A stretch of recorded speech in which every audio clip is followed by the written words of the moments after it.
This is an Only in Miami special report, the People's Climate March.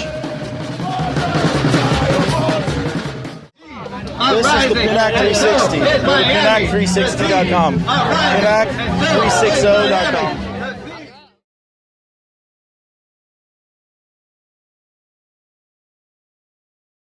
Oh my God, there goes Coral Gable! No!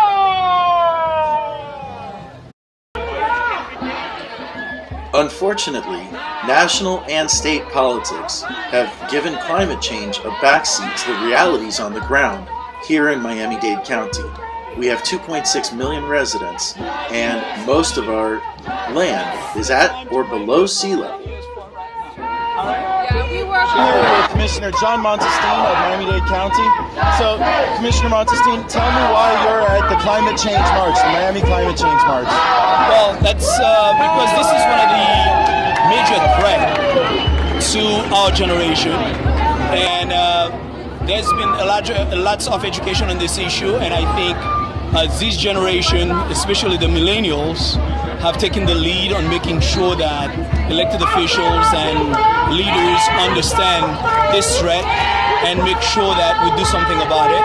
And it's a great opportunity to be part of this movement because we don't have all the sciences that provide the potential answers that we need to this yet, but at least as we continue to educate ourselves, those of us who understand this threat has to make sure that we're part of any potential alternative that would ensure, a reduction or the minimization of that threat. Okay, so what is the county doing to combat climate change? What is Miami-Dade County doing right now? Well, we have a number of commissioners that are on the that are playing a leading role on this issue. We have Commissioner Levine-Cava, Commissioner Rebecca Sosa, and they have the support of most of, if not all of my colleagues, to make sure that since they have a good comment of the issue, that they help bring policies that we all can support. Hopefully have the administration work with us and finding ways to mitigate the challenge that is presented to us by climate change. So I think right now we're probably taking baby steps, but as we educating ourselves, we're putting ourselves in a position that more serious action can be taken in the months and years to come to make sure that we mitigate that threat. So what do you think of climate change deniers like our governor, Rick Scott? Knowledge doesn't come to all people at the same time. So basically I'm proud to say I'm not where I have learned quite a bit over the last couple of years on this particular issue. I've allowed myself to be educated. I hope that everybody else that are not in support of this movement can open their mind to greater understanding, can be enlightened by those who understand this threat, and allow all of us to embark on this mission together. Thank you for your time, Commissioner Montestine. Commissioner Montestine is right. Something must be done to address the problem. And it's very unfortunate that people in the higher levels of government in our country are still in denial of the basic fact. Climate change is real. He asked the Miami-Dade County Mayor's Office for a response and spoke with their communications director. Michael Hernandez, Director of Communications, Office of Mayor Carlos A. Jimenez, Miami-Dade County. Our message is that we're planning, in Miami-Dade County, we are planning and have been planning for several decades to mitigate the effects of sea level rise and climate change. We're not waiting for anybody else. We're not relying on anybody else. This is a local issue that we have taken very seriously, again, for decades. We're not a Johnny-come-lately to the issue. This is something that we've been planning for decades. Notwithstanding whomever may be in the governor's mansion or in the legislature, Miami-Dade County has to act. We welcome the support of the federal and state governments, but we don't wait for them. We also spoke with two City of Miami Commission candidates. I'm Grace Solaris. I am a candidate for Miami Commission District 2. elections are on November 3rd. Climate change is real. We need to do something about it, and a lot about it. If I'm elected, I will be working very, very closely with Commissioner Danielle Levine-Cava from the county to see that actually the county really does things and takes care of the climate change issues. So there is no question in the world that deniers of climate change shouldn't be part of our culture down here in Miami. Ken? How are you? Good to see you. Good. Ken Russell is one of 9 candidates vying for City of Miami Commission District Number 2. The entire City Commission District Number 2 is coastal and low-lying. See you too. Did you see my Periscope? Oh, hey, how's it going? Well, we're recording you in 360 right here. 360 degrees of video. So do you have a minute to talk about your candidacy for District 2? Absolutely. Is it a good time? Yeah, it's a great time. Hey, we're recording it all right here. All right. So we'll play this back later. How's that sound? Great. On the radio. Great. Alrighty. So what made you run for District 2 Commission in the City of Miami?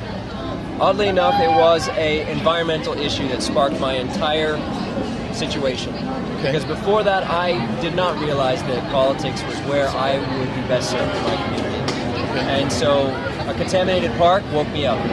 It got me to mobilize my neighbors. It got me to teach my kids. It got me to work with my local government to make a difference in a positive way. So as a District 2 Commissioner, how can you make an impact on climate change problems in the City of Miami?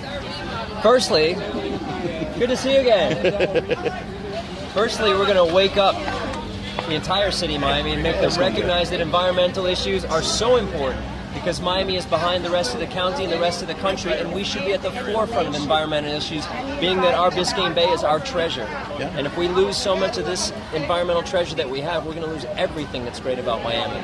So I will definitely be an advocate for not only District 2, but for the city of Miami, for our planet, to make sure that our local government wakes up and takes action and does the right mitigation plans and make sure that development is working properly to plan for sea level rise, to mitigate sea level rise, and get the community to start being aware of ways we can start reducing our impact on the environment.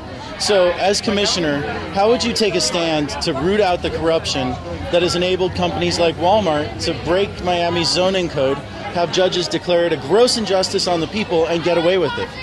Well, hopefully we can start to get a lot of the money out of politics, which is what drives a lot of it. The campaign finance is what really holds a lot of commissioners beholden to these situations. In the short term, my hope as District 2 Commissioner is to use the strength of this seat, knowing how important and powerful this seat is in terms of the revenue it brings to the city, to set the right tone, to make sure that we're setting an example in our district that the other districts will follow, the mayor will follow, the county will follow, of positive, ethical behavior when it comes to development and working with large corporations. Okay. Well, Ken, thank you very much for your time. Not at all. And Both the City of Miami and Miami Beach have what's called off-year elections, which means they elect their local officers for mayor and commissioner in odd years. Incumbent Mayor Philip Levine had this to say about climate change in a recent radio interview, which we conducted. 2 years ago, when I ran for office, I always say some people get swept into office. I got floated into office because we had such a major flooding issue, which is sea level rise brought about by climate change. And Mayor Levine's current challenger, David Weeder, an attorney, also agrees that climate change is the #1 problem facing the city of Miami Beach. Their solution to rising water is to shut down the street where the water rises. Is that an adequate solution for Miami Beach? You know, if the streets are impassable, they have to be shut down. Well, let's face it, cars are going to get stuck. They're going to. But is that a solution? No. The solution is to do whatever we can in Miami Beach to slow climate change, which is a global problem. Too much CO2 in the atmosphere. The Arctic ice caps are melting, and the Antarctic is melting, and sea levels are rising, and most of climate scientists say that that's happening. We also spoke to Maggie Fernandez. Maggie used to work for Miami-Dade County under the previous mayor's administration, working on climate change issues specifically. Even this past budget hearing, as the commission was discussing sea level rise and climate change, after the mayor had proposed and the board adopted $300,000 for action, he even mentioned that, no, we still have time. And clearly we don't with what's happening in Miami Beach. And, you know, a lot of people may say, well, that's Miami Beach. That's not my home inside in West Dade or in, you know, on the mainland. But Miami Beach is the highest profile city in the entire state, if not the entire country outside of New York and Los Angeles. Well, exactly. And they're a huge source of revenue to our governments through tourist development tax and through county-wide taxes. So we can't just ignore it because it's happening in Miami Beach. Well, wait a second. Let me amend that for you. We have been just ignoring it. Yeah. And yet still, the state of Florida's officials refuse to acknowledge that climate change exists. Rick Scott is not very much in favor of dealing with climate change. Can you elaborate on that a little bit? Well, he's clearly a denier. We know that because he has effectively made FDEP, the Department of Environmental Protection, he's gutted them. They haven't even been allowed to use the words climate change in any of their planning documents or any of their documents. And that's why the Miami Climate March, the People's Climate March, is the rare intersection between activism and our local government and our local elected officials. We spoke with Mayor Philip Levine of Miami Beach. We spoke with the Mayor's Office of Miami-Dade County. We spoke with the Chairman of the Miami-Dade County Commission. We spoke with David Weeder, the challenger for the seat in the Mayor of Miami Beach's election in November of 2015. And I've spoken with numerous other elected state, national, and local officials. And all of them agree. Climate change is the #1 existential issue that we in South Florida face today. Florida is a swing state in the upcoming 2016 U.S. presidential elections.